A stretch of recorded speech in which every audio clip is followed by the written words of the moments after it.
iOS 16 is here for the iPhone, and there is a ton of new features to sort through and figure out what's important and what's just marketing hype. Luckily though, I did that for you, and today we're going to talk about the 16 most important features in the new iOS 16 on your iPhone, with the last one being the best, or the last two. The last two are the best. Today's video, by the way, sponsored by Squarespace. We'll talk more about them later in the video. Let's jump straight into it with number 16, and this is prevent lock to end calls. If you are on iOS 15 or earlier, you know that while on a phone call, if you accidentally touch the lock button, it ends the call, and you have to call the person back and say, oh, I accidentally hit the lock button. But we can fix that in iOS 16 by going into settings, scrolling down to accessibility, tapping touch, and then going all the way down here, prevent lock to end call. Tap that, and now the lock button while on a phone call does not end the call. On the number 15 with the new screenshot option that I think you're gonna like. Now in iOS 16, when you tap a screenshot, you tap down here, you see the screenshot here, and you say done. There's a new option called copy and delete. And what copy and delete is gonna do is it's gonna copy that image to your clipboard so you can paste it in a message and send it off to your friend, but then it's just gonna delete it. It's not gonna save it to your Photos app, which, oh my gosh, that's gonna save me so many just random screenshots that are in my Photos app because me and my wife can't figure out what we're doing for Halloween costumes. Number 14 is that Face ID now works in landscape mode. So whatever app you're in, you're trying to buy something, you're trying to open something up using Face ID, it now works in landscape mode. I'm surprised it didn't do that before. Number 13 and number 12, both long overdue, but now when we go into contact, you can see that when I open it up, right at the top there, it says 3 duplicates found. So it's automatically going through my contacts, seeing duplicate files, and it's gonna show me them right there. I can tap view duplicates and then say merge all, and merge those duplicates. They're gone. And number 12 is photo duplicates, and this one, oh, this one's huge. Now in the Photos library, when you go to albums, you scroll all the way down to the bottom, you're gonna see that one of these is called duplicates, and when I pull up duplicates, I can see all the duplicate files that are in my Photos album. These look like Insta360 files, so they're all videos. By merging these and getting rid of that duplicate, I'm gonna save a massive amount of space on my phone and in my iCloud. I also feel like this is gonna make a few apps in the App Store obsolete. On the number 11 is the new search bar on your home screen, but I think it's kind of silly. And you can turn it off, but you'll see that it's right here down below, and you tap search and it pulls up Spotlight. But what we've always been able to do is just anywhere on the home screen, I can swipe down and that also pulls up Spotlight. And then I have a search bar to search my iPhone. So really that little search bar is unnecessary. I think it's more for people that don't know that Spotlight is a thing. So they put it there so that more people would start using Spotlight. But if you want to get rid of it like me, because I already know how to just swipe anywhere on the home screen, we tap into settings, go down to home screen, and on search bar, just toggle that off. And when you go back there, you just get those 2 dots that show you how many pages of apps you have. Next up is number 10 with a few little tweaks in the weather app that make a big difference. When you tap into the weather app, you'll kind of scroll through and it looks like the same weather app, but now you can tap into here, or you can tap into any of these days here. So now if I want to see the hourly outlook on Friday, I can tap into that, and now I can scroll through what it's going to look like on Friday all the way through the day. Before, you always had the hourly up top, but you can never see the hourly down here. Now you can do that, but you can also tap in here. You can say UV index, you can tap in and see precipitation, or you can tap in and see wind, and same thing, you can kind of just scroll through the hourly of what that's gonna look like. That is a much better weather app. At number 9 is new notification settings on your lock screen. So now on your lock screen, the notifications are gonna kind of pop up right here at the bottom now. I can't show you because I just got rid of my notifications, but they pop up as like a small little list right there. And then when you want to see them, you just swipe all the way up. If you don't like that, you can go into settings, notification list, and you can switch between count, stack, or list. List is kind of how we've always had them, where they start filling up the entire screen, and now stack just keeps them nicely at the bottom of the screen, so that if you got a good lock screen, you can see your lock photo. Number 8 is a big one because the battery percentage is back. Since they took the battery percentage away, I pretty much always on my home screen would slide down my control panel just to see my battery percentage. I would do it all the time. And it drove me crazy that they got rid of it, but now you can go into settings, you can go down to battery, and now you can say battery percentage, and look how clever that is. It takes the battery and it puts the percentage right inside of it. That is amazing, and so is the next one. But first, let me tell you guys about the sponsor of today's video, Squarespace. Squarespace is your all-in-one platform to build a website, run a blog, book appointments, and just in general have a really good web presence. I've been using Squarespace for my photography website for the last 9 years, and the experience has been super smooth. I was able to build my website with their super simple drag and drop templates, but then more importantly, I've been able to go in and make little tweaks and changes, add and replace photos and text, and keep my site up to date anytime I want. No coding, no calling a web designer, no waiting for a web designer to make those changes. I can just go in and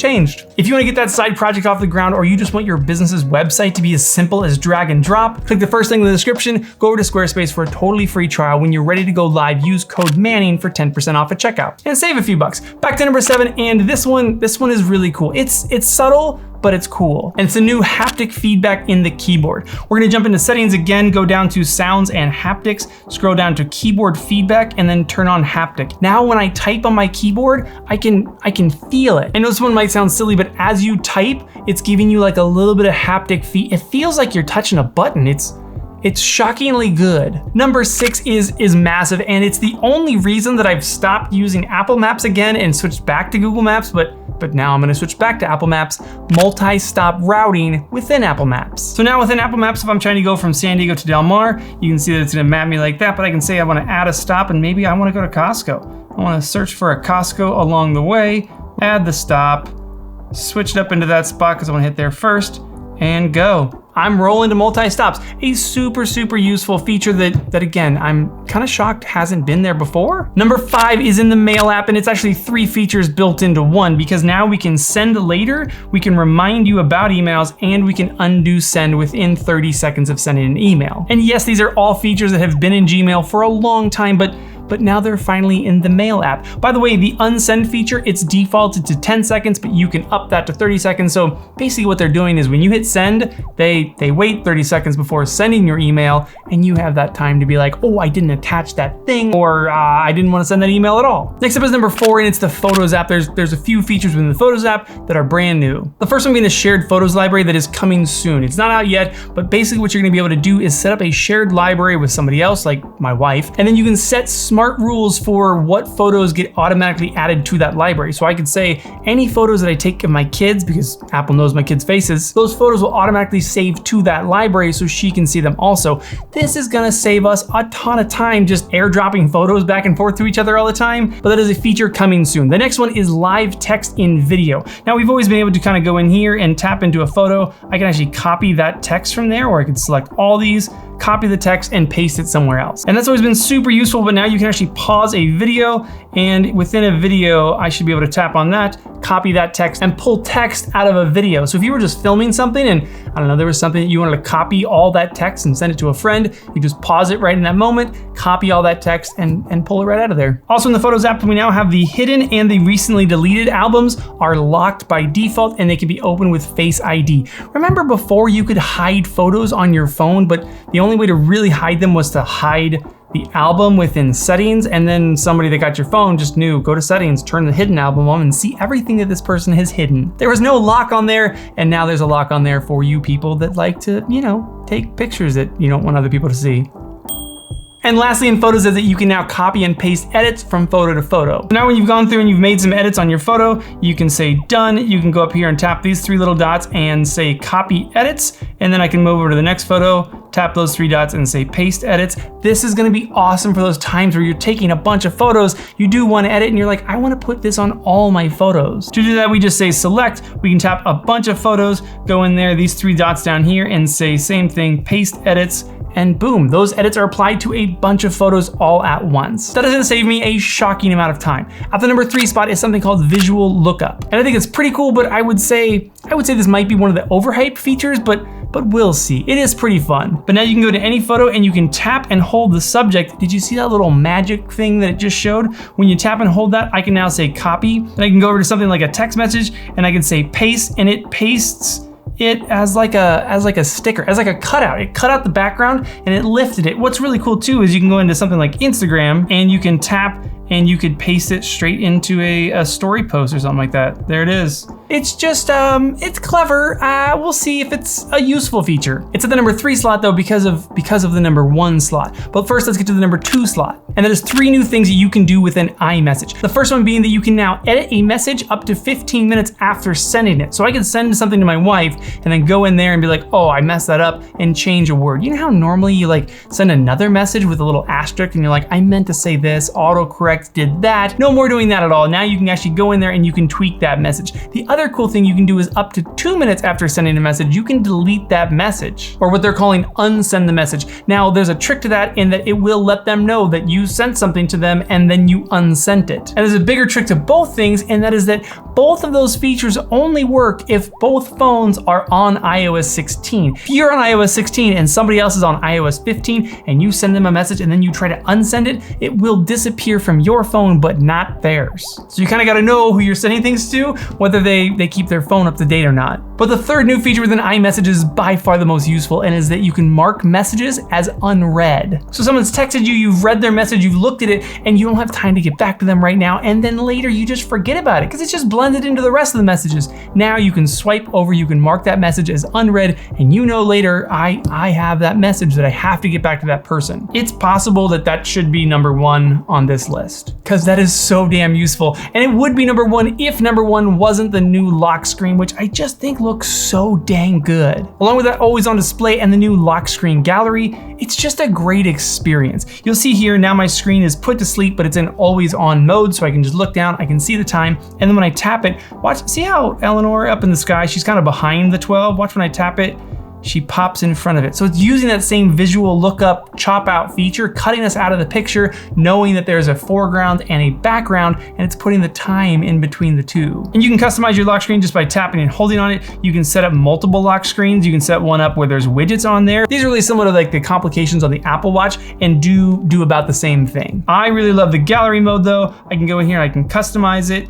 tap in, and I can set up to 50 images that I choose, or I can go in and I can say, go through my photo library, maybe go through a certain album, my favorites album, and go through there and find the best images that would work with this kind of multi-layer effect and the clock in there, and Apple will do all the work for you. Now, I prefer just choosing 50 images, and then I can resize them, I can kind of do what I want, and then if I tap down here on these three, I can say how often do those photos cycle. So daily, hourly, every time I lock my phone or on tap. I like having it set on lock, so every time I lock my phone, I pull my phone up, it's a different photo that I know I love. But if you have it on tap, you can just sit there and tap through your photos. Again, you can just see how cool that is, where she's in front of the time, these buttons down here are in front of her, and that looks like it's behind her. And it's using the same thing where it's cutting her out, and then it knows that this is my foreground, that's my background, and it hides the clock back there behind a mask. It's the first thing you notice, which is why it made the number one spot on this list, and having that, I don't know, just having like a gallery of photos that you can just flip through at any point,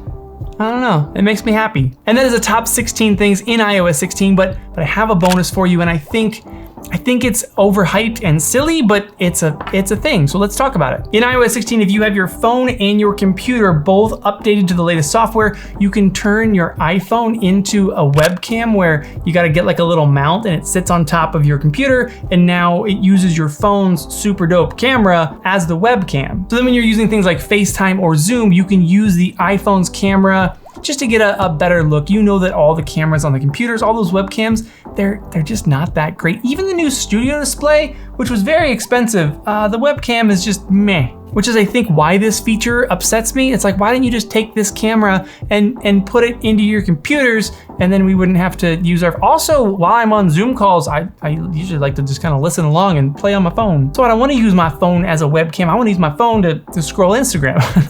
Okay, that is it. That is the top 16 new features in iOS 16. Comment below, let me know which one is your guys' favorite. Which one do you like most or that you'll find most useful? And also subscribe for a ton more Apple content. The Apple Watch Ultra, it's on its way. I ordered one and it's coming. It should be here in 3 days. You guys rock. Thank you so much for watching, and I will see you very soon. iPhone lens tap. What up?